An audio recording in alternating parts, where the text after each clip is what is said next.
전능하사 천지를 만드신 하나님 아버지를 내가 믿사오며 그 외아들 우리 주 예수 그리스도를 믿사오니 이는 성령으로 잉태하사 동정녀 마리아에게 나시고 본디오 빌라도에게 고난을 받으사 십자가에 못 박혀 죽으시고 장사한 지 사흘 만에 죽은 자 가운데서 다시 살아나시며 하늘에 오르사 전능하신 하나님 편에 앉아 계시다가 저리로서 산자와 죽은 자를 심판하러 오시리라.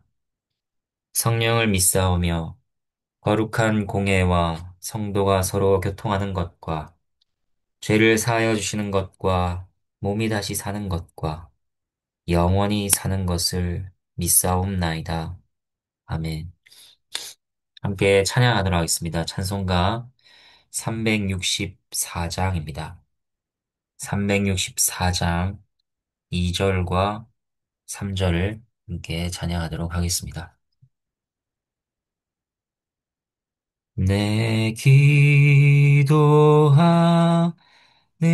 그 시간 내게는 가장 귀하다.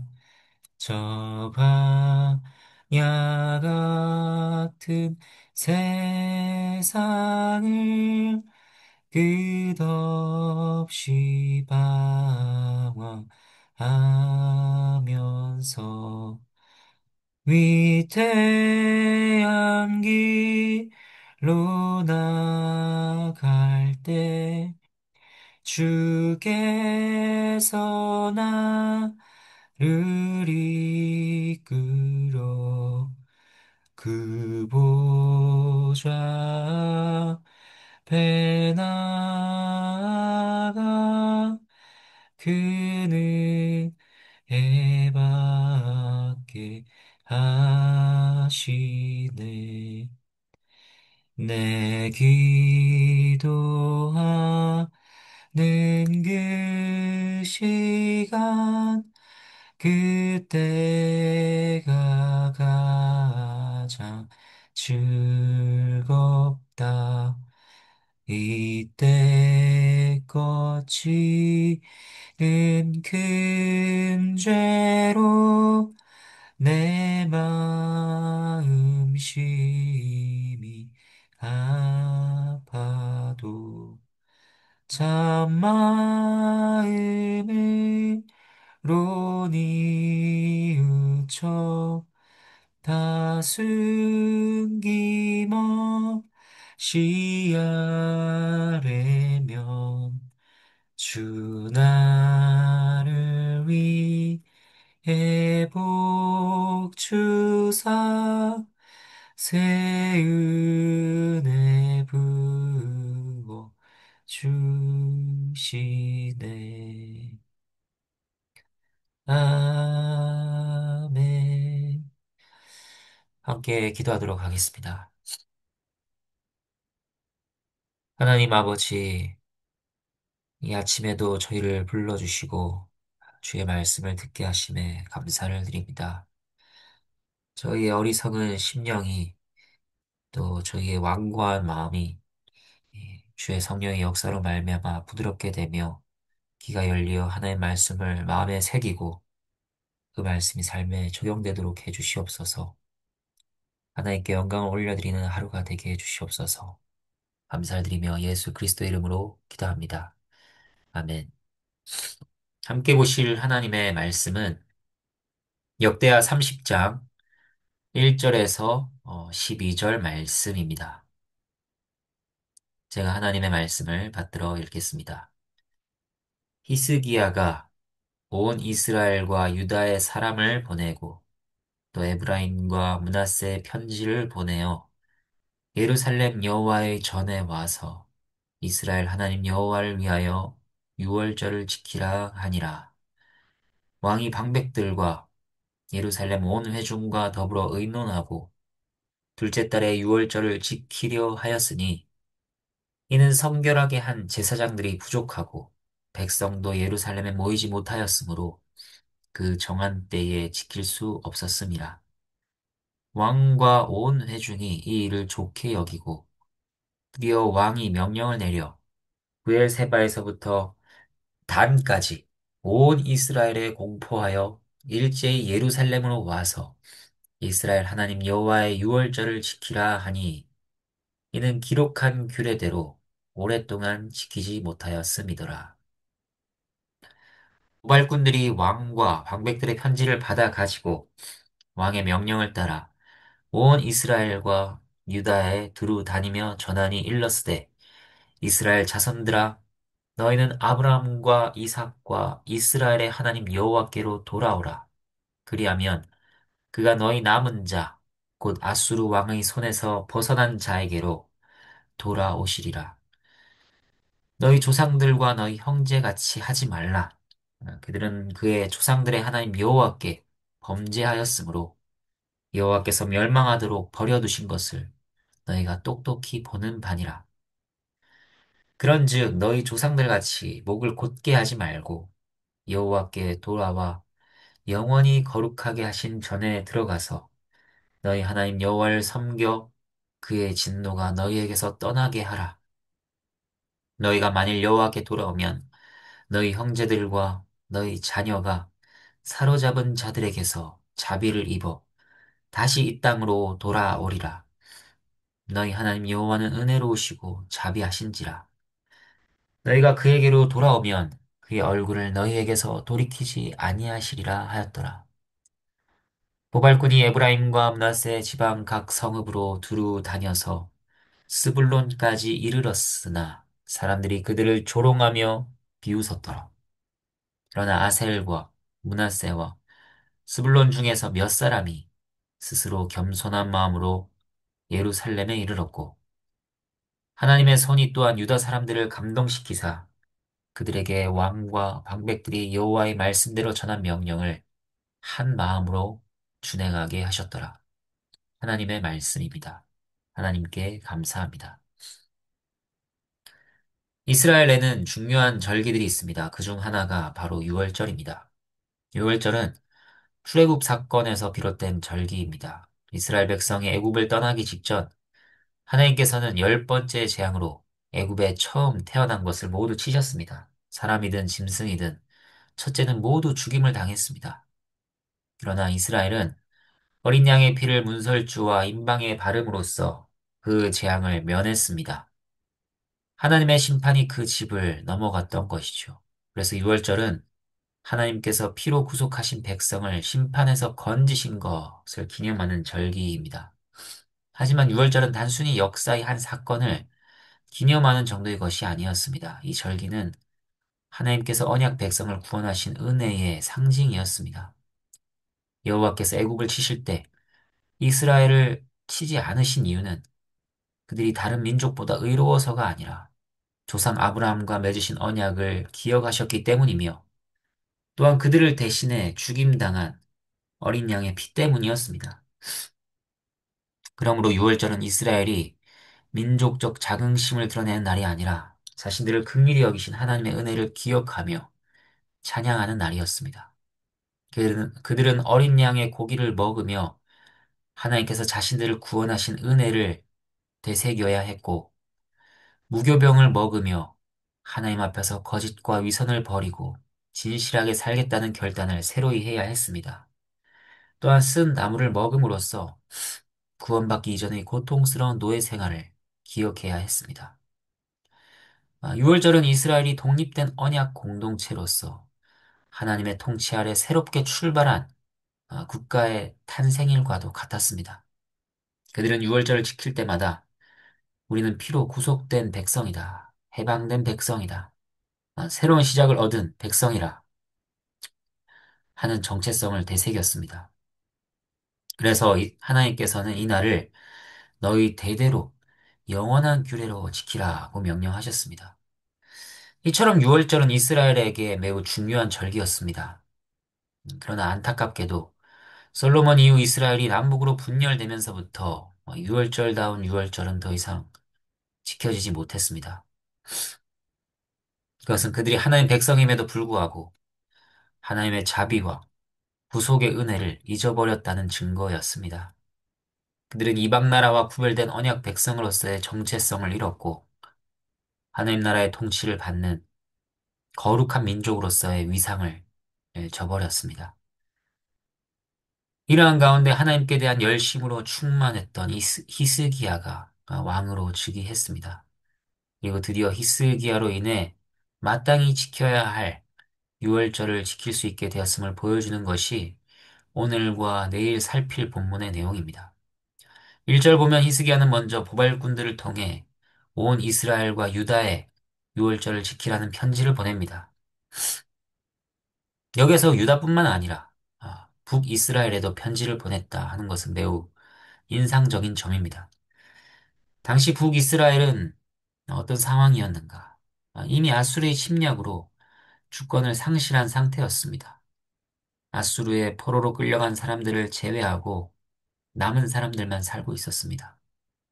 그런 상황에서 히스기야는 북이스라엘 백성들까지 유월절에 참여하게 한 것입니다. 이렇게 함으로써 무엇입니까? 그들에게 하나님에 대한 신앙을 회복시켜 줄 뿐만 아니라 이스라엘 모든 지파들이 참석하는 온전한 유월절을 거행하고자 했던 것이죠. 이것은 북이스라엘 역시 다윗 왕조의 통치 영역에 포함되어야 한다는 히스기야의 의도를 보여주는 것이었습니다. 그가 전한 편지 내용은 참으로 간절하고 경건한 초청이었습니다. 6절부터 9절까지 나옵니다. 6절 보면 이스라엘 자손들아 너희는 아브라함과 이삭과 이스라엘의 하나님 여호와께로 돌아오라고 합니다. 이것은 그들의 조상들의 신앙을 떠올리게 하는 또 하나님께서 그들과 맺으신 언약을 떠올리도록 하는 표현입니다. 너희 원래 정체성이 무엇이었는가? 하나님을 떠난 길에서 돌아서서 다시 그 언약의 하나님께 나아가라. 고 촉구하는 것입니다. 그리하면 아수르로 인해 비참한 형편에 처해 있는 너희라 할지라도 그가 돌아오실 것이다. 히스기야의 편지에는 하나님의 자비와 은혜가 깊이 묻어 있습니다. 9절에도 동일하게 반복합니다. 돌아오라. 그러면 잡혀간 너희 형제들도 회복시켜 주실 것이라. 여호와는 은혜롭고 자비하시다. 돌아온 자를 결코 내치지 않으신다고 했습니다. 죄악 가운데 있는 우리에게 하나님께서는 동일하게 말씀하십니다. 죄로 말미암아 비참한 인생 속에서 다른 것을 붙들지 말고 하나님의 은혜와 자비를 바라보고 돌이키라 하는 것입니다.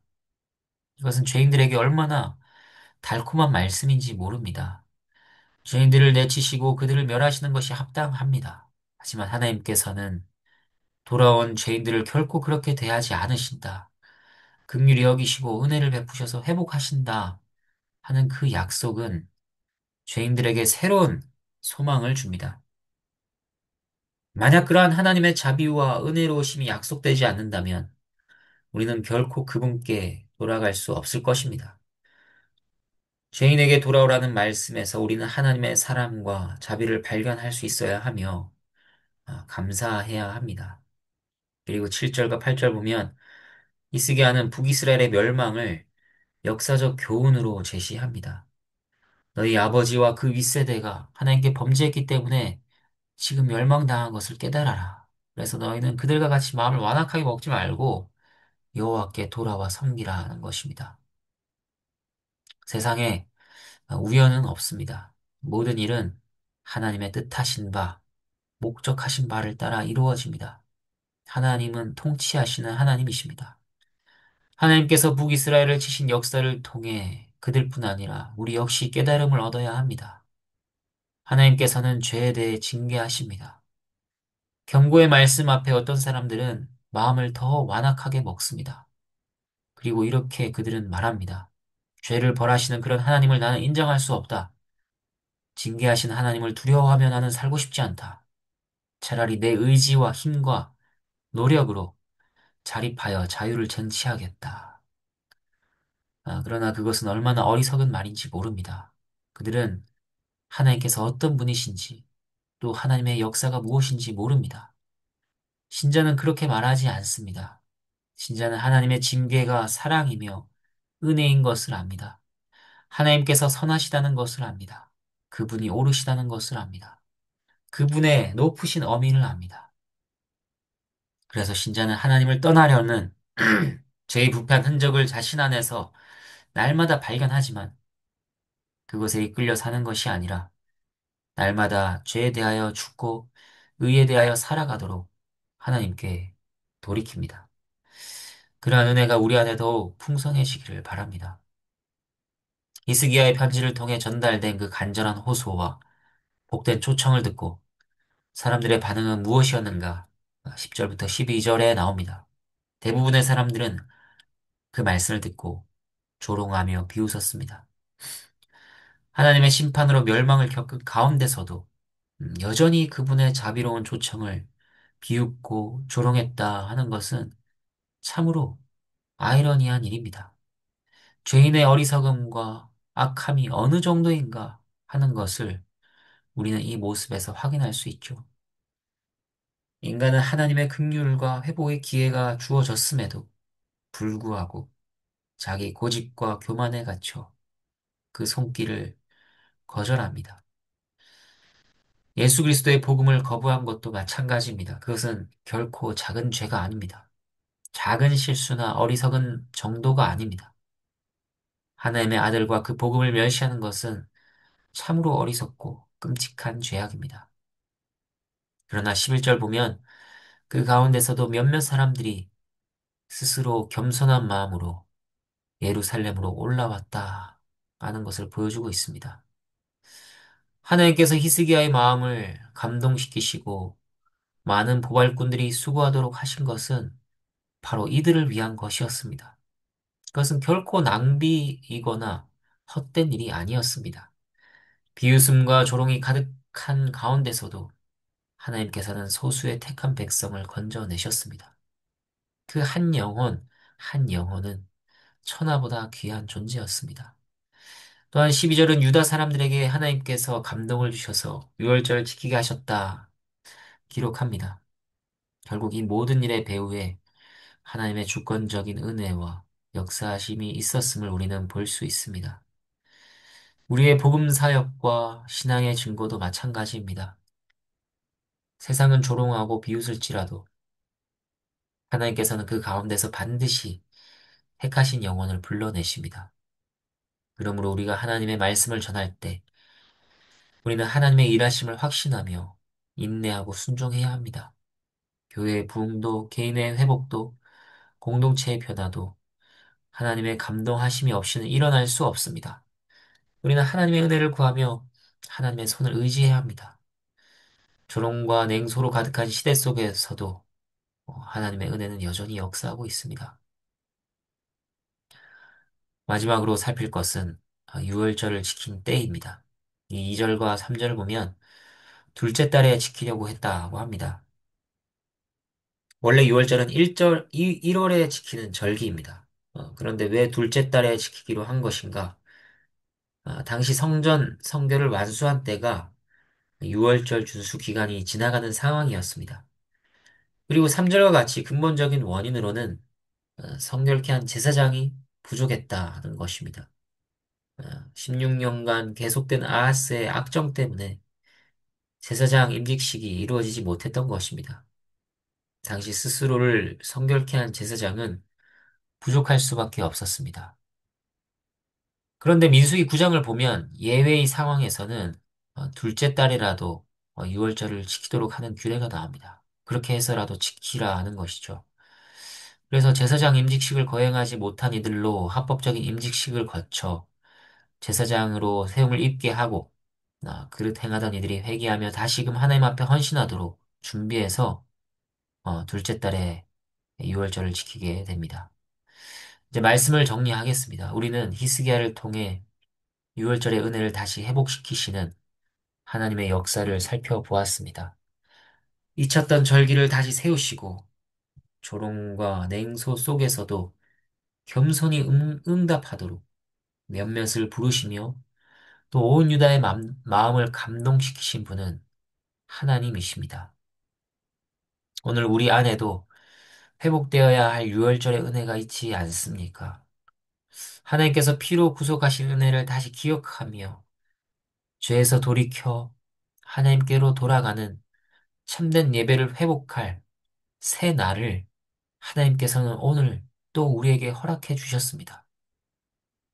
이것을 깨닫고, 이것을 기억하며, 또 하나님 은혜를 바라며, 그분께 달려가 위로를 발견하고, 감사와 영광을 올려드리는 우리 모두가 되기를 바랍니다. 주님께서 가르쳐 주신 기도로 함께 기도하겠습니다. 하늘에 계신 우리 아버지여, 이름이 거룩히 여김을 받으시오며, 나라가 임하시오며, 뜻이 하늘에서 이루어진 것 같이 땅에서도 이루어지다. 오늘 우리에게 일용할 양식을 주시옵고, 우리가 우리에게 죄 지은 자를 사하여 준 것 같이 우리 죄를 사하여 주시옵고, 우리를 시험에 들게 하지 마시옵고, 다만 악에서 구하시옵소서. 나라와 권세와 영광이 아버지께 영원히 있사옵나이다. 아멘.